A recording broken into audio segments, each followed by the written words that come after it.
important which script we believe. I don't name names in my book, but I have written the book partly to respond to the kind of books you just mentioned. The books by even Christian authors who accuse Christian men of toxic masculinity, and I'm like, guys, you're not keeping up with the social science. That's my response to them. You're not keeping up with the social science. Just like I mentioned Brad Wilcox as the main marriage sociologist. When I first read him and he said, where's the data? Where's the evidence? I thought, that's right. Nobody's asking that. And so even Christian books are coming out which are not informed by the data, by the actual research of the sociologists, the social scientists. Now, I admit I had to go hunting for it. You have to look for it. It's not going to just fall in your lap. I had to go into sociological journals, academic literature to find a lot of the studies that I quote in my book. But that's, anyone who's going to pronounce on this publicly should be doing that kind of research. Yeah. And it's just so encouraging. Like I said, I didn't name names, but I have them in mind. I have those kind of books in mind as I'm writing this, hoping that this will help counter that message, that negative message. Yeah. Well, if you don't mind, I'll name a name. There's, the most famous one that I can think of recently would be the book called Jesus and John Wayne by, I can't remember her first name, but Du Mez.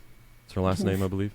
Yeah. And, wildly popular, endorsed by major Christian publications, and I think definitely absorbing a view that's different from your book. How do you respond to, other than writing your book, like what's your response and critique of a book like Jesus and John Wayne? Well, of course I had to read it as part of my research. I have to read whatever's out there. And I chose not to even mention it because I think it's, I didn't want to draw more attention to it, frankly. I did not want to draw more attention to it by even critiquing it. So I didn't. But there's a couple of things I would say. Number one, her definition of evangelical. She does not even treat it as a theological position. She says point blank in the book, evangelical now means a political interest group. So as a result, in my book, I had to actually explain, no, I'm treating it as a theological position. I had students who did the same thing. When I use the word evangelical, I teach at a Christian college, Houston Christian University. It was Houston Baptist until recently, but now it's Houston Christian University. And even among my students, they said, "Oh, I've never heard evangelical used in any but a negative sense." Really? Yeah. So, in my book, I do have to say, okay, because this word has been politicized, I need to clarify that I'm using it in a theological sense, and historians of church history usually often refer to David Bebbington's definition. He's a British church historian, and he has 4 points. You believe that. Well, I won't go through it. You know what evangelical means, but it means people who. What Schaeffer used to say was Bible believing. That was his way. There's the liberals and there's the Bible believing Christians. So I had to pretty much explain. I mean those Bible believing Christians. So first of all, I would take issue with just her very definition of what evangelical is. And secondly, I agree with you. She doesn't seem to be hanging out with the men you and I know, because it seemed like every page was full of accusations of patriarchal, white supremacy, abusive, oppressive, and the only thing I kept thinking is you're not paying attention to the data. You're not paying attention to the social sciences. Sociologists and psychologists who've actually been doing research, and it's gone back. I think I was trying to think. I admit it's not that far back. It's like to the mid '80s or so. I think some of my earliest studies went back to the mid '80s. So from the roughly the mid '80s, mid '90s, 1990s, there have been Christian psychologists and sociologists who have been asking this very question, and just look at all my footnotes and you'll find them all. They have been asking, well, what a Christian marriage is like, what are Christian men and women like, what are their families like? There's been dozens, I would say about a dozen, about a dozen that I researched that have been done over the decades, showing that Christian men are actually much more family-oriented, much more oriented toward their marriage than the average. And so, and the only difference is, I did run into a few that were more negative, but again, they were not making the distinction between committed and nominal. If you don't make that distinction, you might get worse statistics. And I saw a few of those kinds of studies where they said, oh, Christian men, yeah, they're more likely to abuse and so on. But that's because they didn't make that distinction. Mm-hmm. So my main response is define evangelical better and look at what the social science data is actually showing. Yeah. Yeah, obviously one of the things that she's arguing, and it's right there in the title of the book, is that what we've defined as Christian masculinity is due more to cultural stereotypes than anything biblical. And I know that I haven't read the book, but I've listened to her on podcasts, and I know that she argues that much of our current understanding of what masculinity is traces back to Cold War attitudes, and in your book you go much deeper in history to look at how we viewed masculinity and so on. Yeah, so I don't want to say anything else about her book, but so tell us about the history of of what masculinity meant and how it changed from earlier history through the Reformation, colonial era, and then you spent a lot of time talking about how the Industrial Revolution changed family life, and then through this massive change came a difference in understanding the role of men and masculinity. Yeah, I that's would be another one of my critiques of the book, is that, man, you got to go a lot further back than the Cold War.